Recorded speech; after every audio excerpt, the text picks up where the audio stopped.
Hey, this is Mark Moore, aka Tuxedo Mark, at various places on the internet. It's 4:02 p.m. according to a computer clock on Wednesday, October 23rd, 2013. And I just recently got back from seeing Gravity. I saw it in 3D. And I know this is a bit late coming, but I've been wanting to see this movie, and I finally, got the time to see it. And before I get into it, it turns out that waiting actually was beneficial to me because I wanted to see it in 3D because I heard that 3D actually matters in this film. But due to the schedule of when the 3D showings were and at which theaters, by waiting, I was able to still see it in 3D and not drive as far. And I was able to see it early in the afternoon instead of during the what do you call the I guess it's the late afternoon prices. Anyway, so I was still, because it's 3D, it was kind of pricey, but I made the decision to see it in 3D, and it's worth it. It looks very good in 3D. The 3D doesn't feel very gimmicky. It actually feels kind of immersive. I can't even imagine what it would be like at IMAX. I've never been to an IMAX theater, but anyway, the film is gorgeous. Let me just say that right away. It looks exquisite. Okay. So with that out of the way, the basic plot. These two astronauts, played by Sandra Bullock and George Clooney, they're up in space doing some kind of repair work when they're on a spacewalk and disaster strikes. There's something regarding satellite debris or something from Russia, from Russian satellites or something. It's heading in their direction. They had to evacuate and stuff, and they eventually lose contact with Houston. So it's up to them to try to get back to Earth. That's the basic plot. And let me just say right away, she gets back. He sacrifices himself. Supposedly, they were linked up, but she was being pulled along with him away from where they needed to be, so he unhooked himself, and just so she could get to the capsule or the station or whatever. And he kept providing instructions to her for as long as he could, until eventually she lost contact with him. I saw a review that people were wondering if that was necessary, but I'll just go along with that. I don't know. Okay.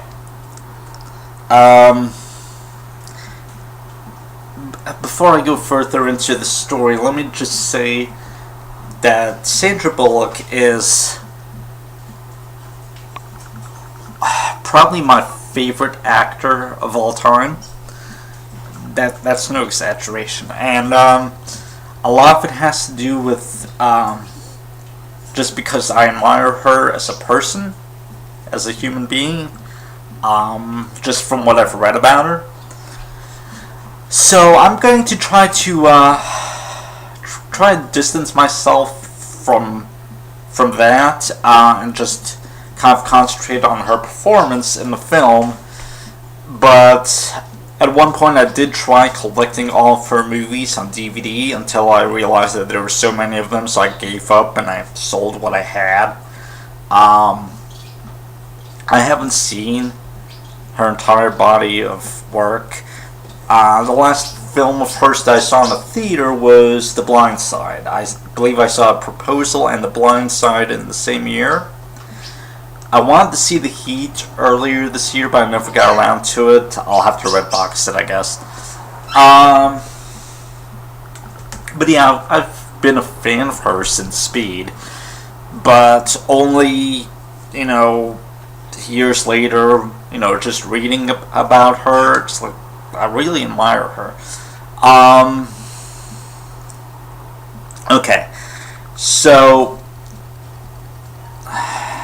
Sandra Bullock plays Ryan Stone.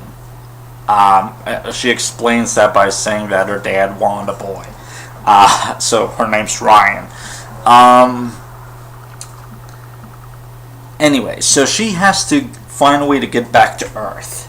It's not just her spinning through space for 90 minutes. Yeah, the film's pretty short. It's a relatively short film.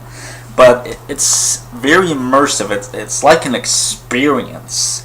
It's like the closest that you can get to actually being in space without actually going into space. It's not science fiction. Science fact, pretty much. I read that there's some details and a little bit of impossibility in there. I'm not going to dwell on that. But anyway, so Sandra Bullock makes this character three-dimensional.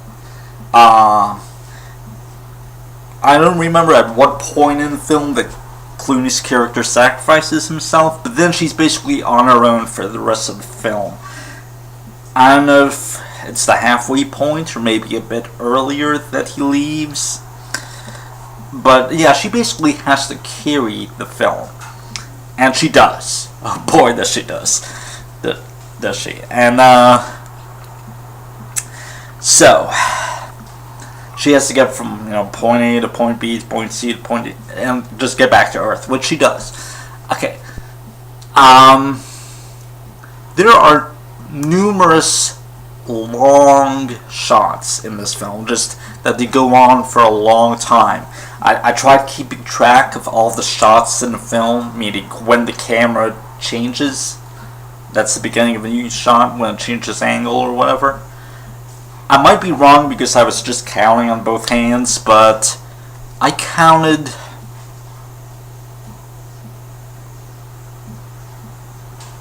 192 shots. It's probably somewhere around there. It's less than 200 shots anyway. Yeah, so there's moments where she's just on the screen for so long, especially when she's like inside a capsule or inside a station and she's got, her suit off, and the camera is just on her for so long, and she has to give a performance basically in one long take. She succeeds very, very admirably. She nails it. I don't know how many takes it took her, but if she would mess up or whatever, or for whatever reason she'd have to do another take, that would be another long take. But yeah, it's really remarkable. If she doesn't win an Oscar for this, then something's wrong. Wow. Let me see. Oh, one of my favorite shots of the film is when she first gets into a station or whatever, and she takes off her helmet after the cabin pressurizes. She takes off her helmet. She takes off her entire suit, and then she's just floating there. Her entire body is on the screen all at once, and she's floating. And at one point, she's like in a sleeping position almost. That is a very beautiful shot. Sandra Bullock is still a very, very beautiful person.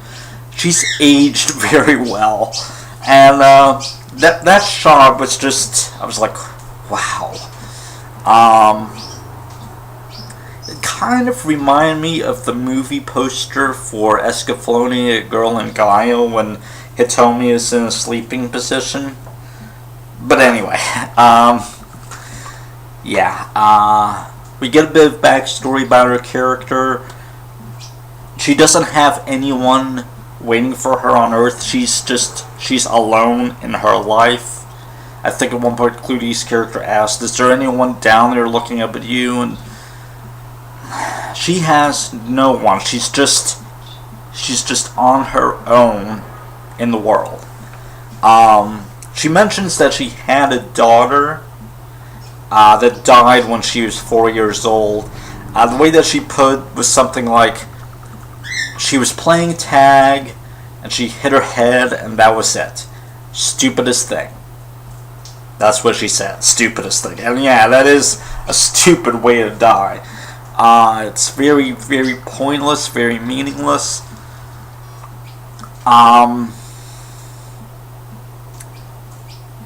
She said that she had been... Okay, she's a doctor. She works like 18-hour shifts in a hospital or whatever. She mentions that she's from some town in Illinois. I forget what. But anyway, she said she was driving when she got the call about her daughter. So now, whenever she leaves the hospital after a workday, she just gets in her car and she drives. Just anywhere, just aimlessly. She just drives. Now, Clooney asks her what type of music that she listens to, and she's like, anything, just as long as it's not talking.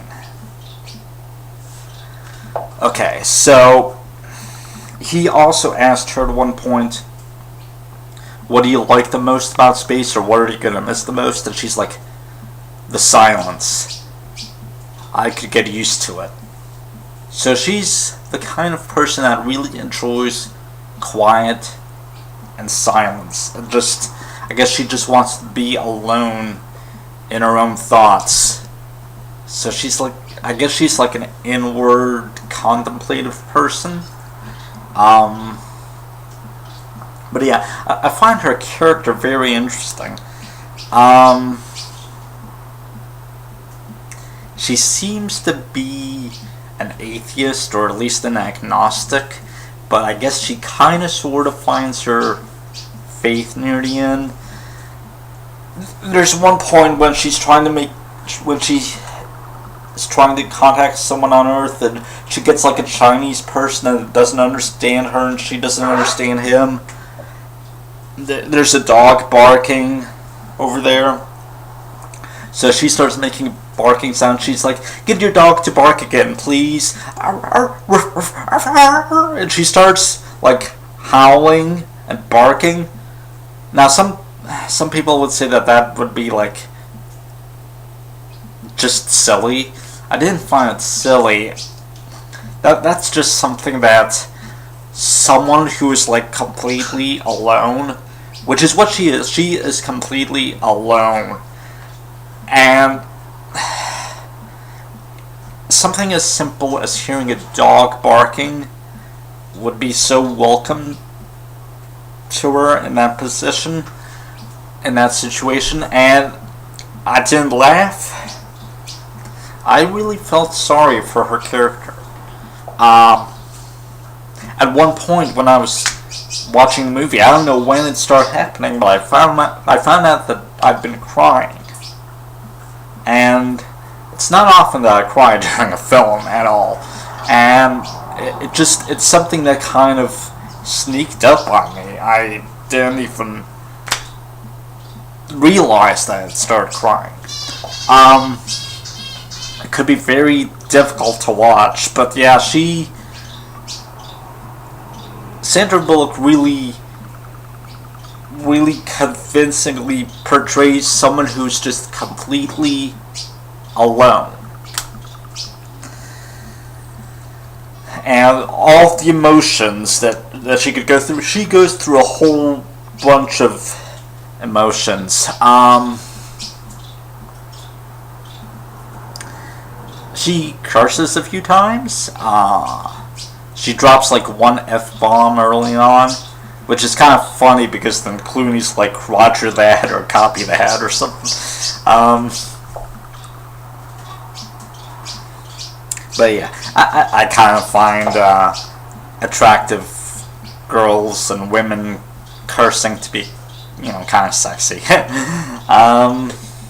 But anyway, some people have criticized George Clooney's performance because it seems that nothing ever bothers him. He's always remaining calm, and he's cracking jokes sometimes, or he's telling stories, and you could say that that's because he's trying to be the professional, the level-headed one, trying to calm Ryan down. So he would be playing like the consummate professional. So I'm not gonna criticize that. I'm not criticizing his performance at all. It's debatable whether whether the way that his character's written is worthy of criticism or not. But you can make arguments for both sides of that. But really, this is Sandra Bullock's movie. George Clooney does return at one point near the end. It's obviously a dream sequence, because eventually she realizes that he had actually returned. He's not there. Now, some people said that this is a supernatural aspect because he supposedly gives her information on what to do that she wouldn't have known. But I look at it as something that she might have heard about back in training, like, something of what can be done, like during her training or whatever, back on Earth, and she had simply forgotten about it. And then when she passes out, because she had lowered the oxygen in the cabin to prepare to die or whatever, and he comes to her. Obviously this has to be like her dream or something, because he opens up the cabin and to come in, and she's not wearing her helmet and she's just fine. So obviously it never actually happened. And you could say that the piece of information that she needed was in her subconscious, and just manifested through this dream that she had of him. And that's a perfectly good way to explain that away. So I don't think there's any like supernatural element to this film. She goes back down to Earth, and the re-entry is fantastic. Obviously the number of shots quickens as the film goes on. But anyway, there's kind of this theme that I heard in another review, like that the theme of the movie is the universe hates Sandra Bullock because she just has the worst luck ever in this film. Just the capsule is out of fuel, or there's a fire, or just so many things. And the last thing, when she crashes back on Earth and she lands in a lake, and she opens the hatch and water starts coming, and you're thinking, oh, she's gonna drown. She escapes the capsule, but then her suit's dragging her down. She has the worst luck ever, but she ditches her suit, and then she swims. Well, first she just comes above water, and she's just kind of relaxing, looking up at the sky, and seeing all the debris and stuff enter the atmosphere and leaving cloud trails. It looks beautiful. And then she swims ashore, and she grabs the dirt and starts laughing, and then she stands up, wobbly, shakily, and she's in the full gravity of Earth now, and she starts making her first steps on land. Beautiful. Very, very beautiful. And, there's this one point when she's re-entering the atmosphere and everything's like all red. Like the scene's like she's completely bathed in red. And she's talking about how she's ready for it, and come what may. But she's prepared for either burning up in the atmosphere or crashing to the ground or whatever. And she starts laughing. I don't know if I'd say that she's insane or laughing like a maniac or whatever, but she's just like kind of she's like wow. Yeah, she has a bit of she has this look on her face. Yeah, wow. She gives a wonderful performance in this film. I can't praise her enough. Go and see it. Just go and see Gravity, preferably in 3D, and if you can, if there's a theater around you, go and see it in IMAX. But yeah, definitely see this movie. I give it my highest recommendation. Yeah, wow. Anything else to say?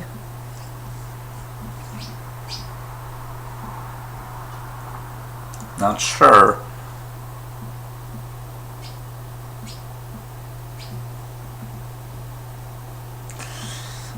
But yeah, she monologues really well. A lot of the stuff is just heartbreaking to listen to, and even just her breathing and running out of oxygen and her hysterical breathing, like it's like wow.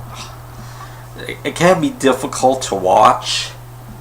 But yeah, I held up pretty well considering. But yeah, so that's Gravity. Go and see it.